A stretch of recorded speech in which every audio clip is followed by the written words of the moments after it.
Mga kaibigan, alam nyo ba na may mga nadiskobring matatandang kasulatan mula sa mga sinaunang tao sa ancient Middle East na nagpapatunay na meron ng mga taong sumasamba kay Yahweh bukod sa mga Israelita.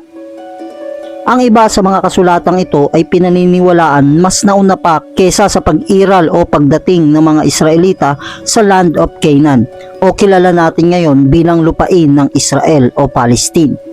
At marahil magugulat ka na ang Yahweh na sinasamba ng mga sinaunang nomadikong tribong ito ay isa lamang o bahagi lamang sa isang grupo ng kinikilalang mga Diyos noong panahon nila. Kaya naman maraming kritiko ang nagsasabing ang Yahweh ng mga Israelita ay hiniram lang o hinango lamang nila mula sa mga Diyos ng ancient Middle East.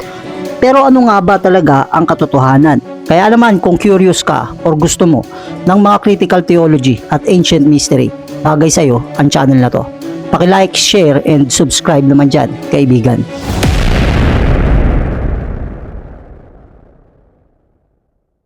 Magsimula tayo sa mga archaeological evidence. Solid temple na ipinatayo ng hari na si Amenhotep III na naghari sa Egypt sa mga panahon 1390 BC hanggang 1352 BC. Sa panahon ni Amenhotep III, ipinatayo niya ang Solid Temple na matatagpuan sa kasalukuyang Sudan.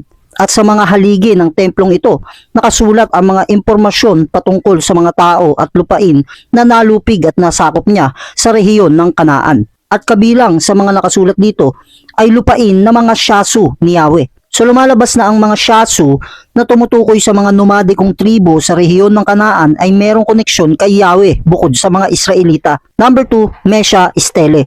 Mga sulat na nakaukit sa bato na pinagawa ni Haring Mesha ng lupain ng Moab na nasa kanluran Jordan. Ang stele na ito ay tinatayang ginawa taong 840 BC. Sinasabi sa mga nakasulat dito ay nagtatag ako ng mga altar para kay Chemos sa mga bundok at para kay Yahweh ng Bet Bemot. Makikita dito na isa si Yahweh sa mga kinikilalang Diyos ng mga Moabita. Number 3, Kontilet Arud inscription. Isang pook na nadiskubre sa Sinai Peninsula, bahagi ng Egypt. Ito ay isang sinaunang istasyon kung saan natagpuan ang dalawang banga. Ang isa ay may nakasulat na Yahweh ng Samaria at ng kanyang Asherah. At sa ikalawang banga naman ay may nakasulat na pinagpala ng Yahweh ng Timan at ng kanyang Asherah. Ito ay ginawa noong panahong 800 BC.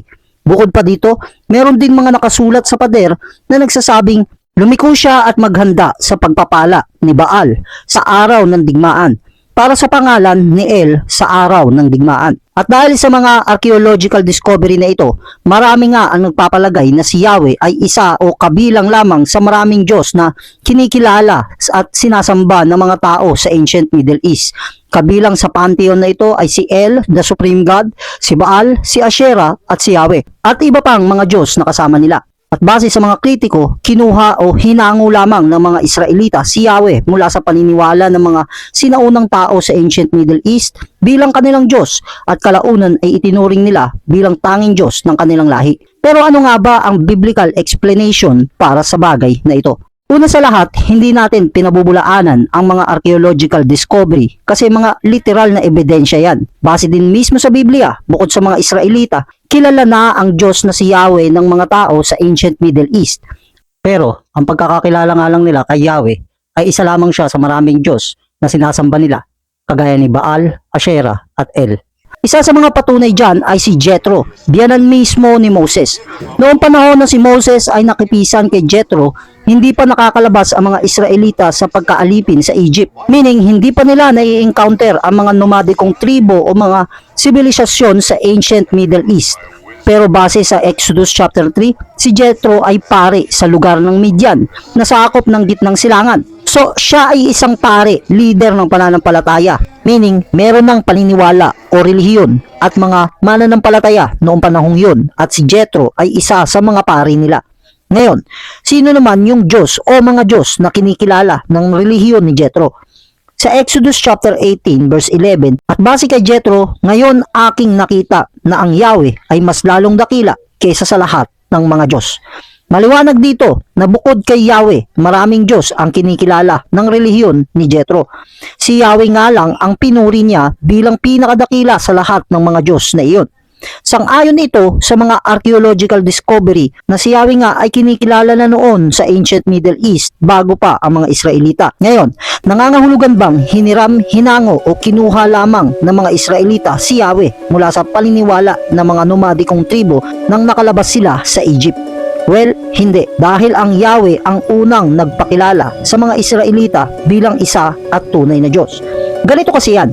Bagamat si Yahweh ay nag-iisa at tunay na Diyos, kinikilala lamang siya ng mga nomadikong tribo o mga sibilisasyon sa ancient Middle East bilang isa lamang sa kanilang mga kinikilalang Diyos. Kaya bukod sa meron na talagang koneksyon si Yahweh kay Abraham pa lang at nangako siya ng lupain para sa mga lahi ni Abraham na siyang mga Israelita, isa din sa layunin niya sa Israel ay maipakilala niya ang kanyang sarili sa lahat ng tao sa ancient Middle East bilang nag-iisa at tunay na Diyos. Sa susunod na episode, aalamin naman natin kung bakit si Yahweh ay kilala na doon pa lang sa ancient Middle East bago pa man ang mga Israelita. Kaya kaibigan, paki-follow naman para sa marami pang kasunod na video.